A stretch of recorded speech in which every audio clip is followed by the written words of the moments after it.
સાથે વિરોધ કરાયો છે। એમસીની ઓફિસ બહાર લોકોની ગાંધીગીરી જોવા મળી। જનરલ બજેટ શરૂ થાય તે પહેલા કોર્પોરેટર્સને ગુલાબ અપાયા છે અને બજેટ સત્રમાં જતા કોર્પોરેટર્સને ગુલાબ અપાયો। બેઠકમાં બ્રિજનો મુદ્દો ઉઠાવવા માટે માંગ કરી હતી। બ્રિજના કારણે 3 વર્ષથી લોકો હેરાન થતા હોવાનો આક્ષેપ છે। બ્રિજને નવો બનાવવાના ખર્ચ સામે પણ સવાલ ઉઠાવ્યા છે।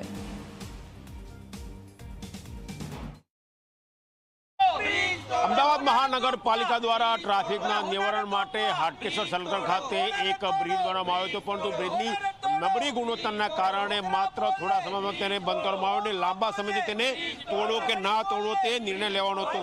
છેવટે અમદાવાદ મહાનગરપાલિકાના કમિશનરે બ્રિજને તોડવાનો નિર્ણય કર્યો, પરંતુ હજી સુધી બ્રિજ તોડાયો નથી। માટે જ્યારે અમદાવાદ મહાનગરપાલિકાના બજેટ સત્રની ચર્ચા ચાલે ત્યારે હાટકેશ્વરના સ્થાનિક નાગરિકો અને કોંગ્રેસના કાર્યકરોએ ગાંધીગીરી અપનાવીને બ્રિજ તોડવાની રજૂઆત કાઉન્સિલરોને કરી કે તેઓ બોર્ડમાં તેની રજૂઆત કરે। વાત કરીશું જોર્જ ડાય સાથે।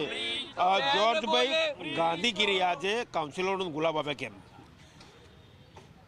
આજે 3 વર્ષ થઈ ગયા, નિર્ણય લેવાયો, કમિશનરે જાહેરાતો કરી, સ્ટેન્ડિંગ કમિટીના ચેરમેનોએ જાહેરાત કરી, વિજિલન્સને ફલાણાને ઢેકણા અને રાજ્ય સરકારના પ્રવક્તાએ જાહેરાત કરી, પણ છેલ્લા 3 વર્ષથી આ બ્રિજ તોડવામાં આવ્યું નથી।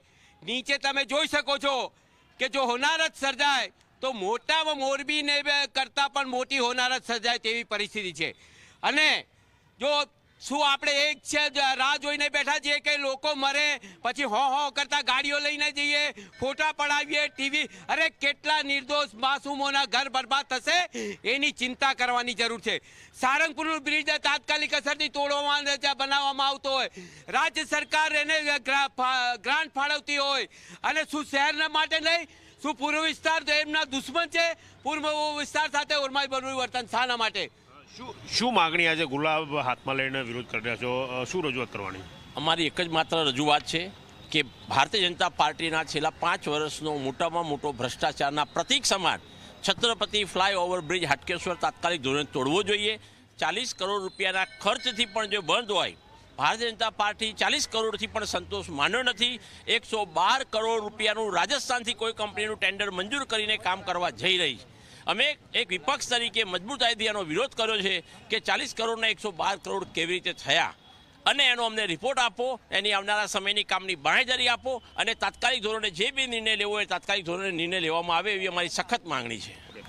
શું રજૂઆત કરી કાઉન્સિલરોને? ગુલાબના ફૂલ આપીને તમે શું રજૂઆત કરી કાઉન્સિલરો? ગાંધી ચિંધ્યા માર્ગે અમે રજૂઆત કરીએ છીએ બેઠકમાં કે આ ભ્રષ્ટાચારી ભાજપનો બ્રિજ છે હાટકેશ્વર, એને વહેલાના વહેલા તકે તોડે।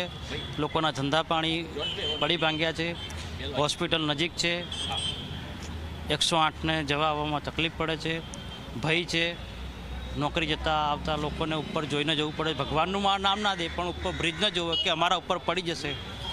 ઘરે બિચારા બૈરી છોકરા હોય, મા બાપ હોય, એમને પણ ચિંતા હોય। જોયું કે આ એ હાટકેશ્વરના નાગરિકો છે જેમનું કહેવું છે કે બ્રિજ તોડી પાડવો જોઈએ। જો બુલેટ ટ્રેન માટે બ્રિજ બંધ કરવામાં આવતા હોય, સારંગપુરનો બ્રિજ જૂનો થયો હોય, તોડીને નવું બનાવવાની કાર્યવાહી થતી હોય, તો આ જે નબળો બ્રિજ છે તે વાહન ચાલકો માટે બંધ કરવામાં આવ્યો છે, તો તેને તાત્કાલિક અસરથી તોડી પાડવો જોઈએ તેવી માંગણી કરી રહ્યા છે। અને કાઉન્સિલરોને ગુલાબના ફૂલ આપીને બોર્ડમાં તે મુદ્દો તેની ચર્ચા થાય તેવી તેમને માંગણી કરી।